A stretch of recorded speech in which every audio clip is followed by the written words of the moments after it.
سالاد صبحانه به این شکل. اینجا نونها، یه مدل ژاپنیه، یه مدل نیمروه خیلی خوشمزه است.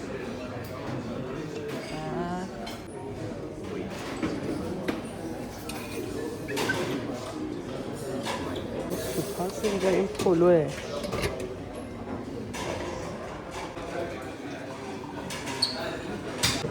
و سینه مرغ و تخم مرغ و اینها.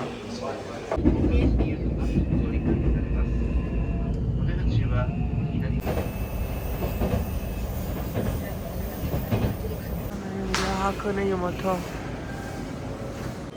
با قطار داریم حرکت میکنیم به سمت هاکونه.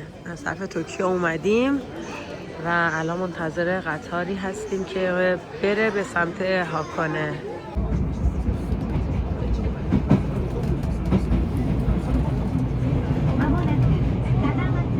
چقدر خوشگله، چه طبیعت قشنگی. お降りの際、電車のホームの間、隙間が広く空いております。足元の後の隙間に十分ご注意ください。Welcome to Hakone. اینجا بلیت هاکونه فری پس رو بخوایم بگیریم که داخل هاکونه ازش استفاده کنیم. اینجا میفروشن به این شکل. خب این بلیت هاکونه فری پس 6000 ین 2 روز برای تمام مسیرات هلیکابین و کشتی و دیگه اتوبوس و قطار و اینا رو همه رو شامل میشه تا اوداوارا استیشن. ولی هاکونه تازان ترین فقط یه قطاره، ولی اینو که بگیریم اینم شاملش میشه. کلا اینو اگه از توکیو بگیریم تا اوداوارا که خودمون میایم، از اوداوارا به اینجا رو این هزینه رو شامل میشده فری پس که ما نگرفته بودیم. حالا داریم میگیریم برای ادامه و برگشتمون. حالا باید ببینیم بلیت مترومون چقدر میشه. 2 نفر بلیت هاکونه میشه 12000 ین. خب ما میگه اون سویوکا کارتتون دستتون باشه و این 2 تا رسیدار رو بهمون داد. در واقع اومدنمون رو داره فکر میکنم با این حساب میکنه که ما اونجا پول ندادیم و اینجا داره جزو فری پسه میشه. خب یه کار خیلی خوبی که کردن اینه که ما فری پس رو نگرفته بودیم و اومدیم بعد گفتیم که خب هزینه رو دادیم اینجا ما یه فری پس بخریم. اومد به همون این 2 تا رسید و داد، گفت حالا که شما اومدین اینو ببرید، اونو کنسل کنید، ورود زدید و الان از فری پستون استفاده کنید. الان اومدیم در واقع اون مسیری که اومدیم رو داره کنسل میکنه که جزو حساب بشه. اوکی. این قطار محلی هاکونه هستش. چقدر خوشگله هاکونه.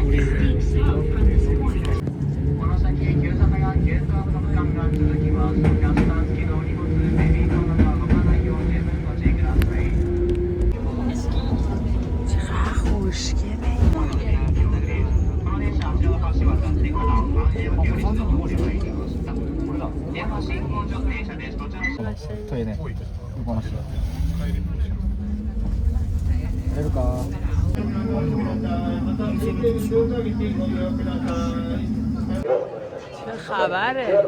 قطار میریم عوض کنیم به سمت کیبل کار بریم.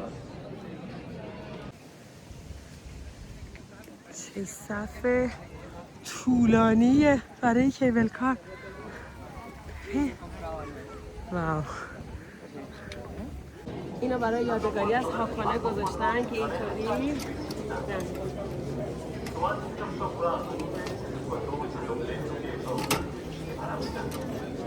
این شکل. البته من بعد زدم یک دیگه بزنم.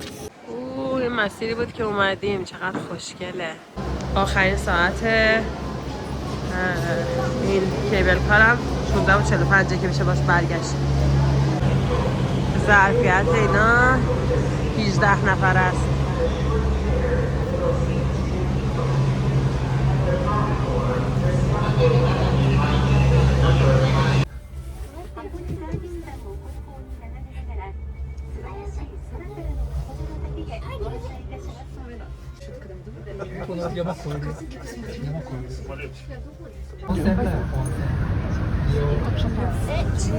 اینا رو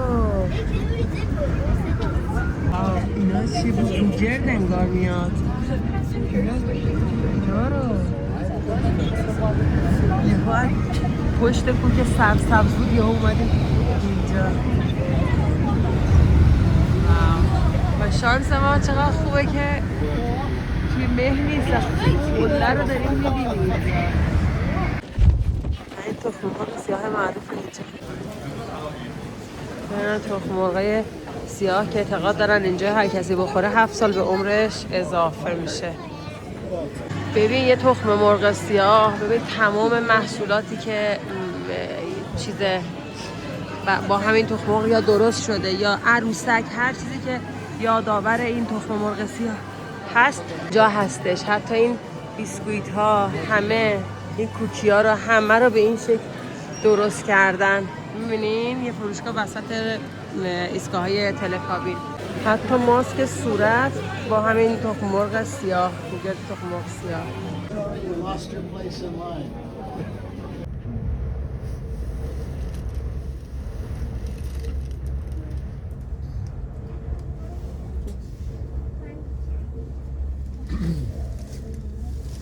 میخوایم بریم سوار کشتی دزدان دریایی بشیم و این صندوق طلایی که میبینید، واو واو واو چقدر خوشگله. کشتی دزدان دریایی.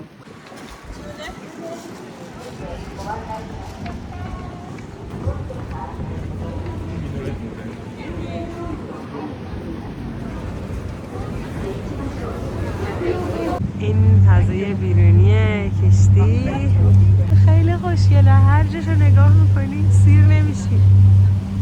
داخل این کشتی دزدان دریایی در واقع به این شکله.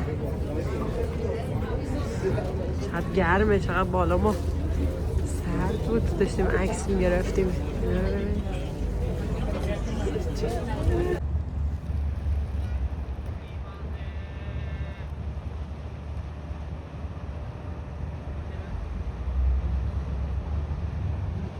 بعد از دور زدن با کشتی دزدان دریایی رسیدیم به اسکله و الان دیگه وقتشه که من اون تخم مرغ سیاهی که خریده بودم رو بخورم. البته اینه که شکلاته، اینو میخوام اصل کاری این تخم مرغ که میگن بخوری 7 سال به عمرت اضافه میشه. این تخم مرغای سیاهی که با گوگرد در واقع پخته شده. آخه سیاهه، چه باحاله. من قراره الان اینو بخورم. قراره این تخم مرغ رو بخورم، قراره 7 سال به عمرم اضافه بشه. این تخم مرغایی که ببین چه بازاریابی کردم، سالونه رو نشونتون دادم، چقدر ازش شکلات و این مواردی که حالا منم گرفتم و خواستم بخورم اینجا و البته سوغاتی گرفتم، چقدر خوب دارم بازاریابی میکنم فقط به خاطر وجود این تخم مرغ‌ها و البته کوههای آتشفشانی و گوگردی. همه اینا باعث این فروشگاه شده و این محصولات. و حالا میخوام بخورمش. هیچ مزه، میگن که داخلش یعنی این تخم مرغ هیچ مزه‌ای نداره، فقط پوستشه که با توی گوگرد پخته شده و سیاه رنگه. دسته من هم سیاه شد. بخوریم این چطوریه؟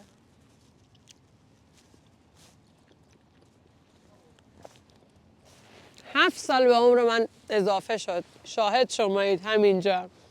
مزه‌ش هم مزه تخم مرغ معمولیه ولی جالبه. شما اومدین هاکونه یادتون نره بخورید. اینجا دریاچه اشی، هاکونه، توکیو و ژاپنه.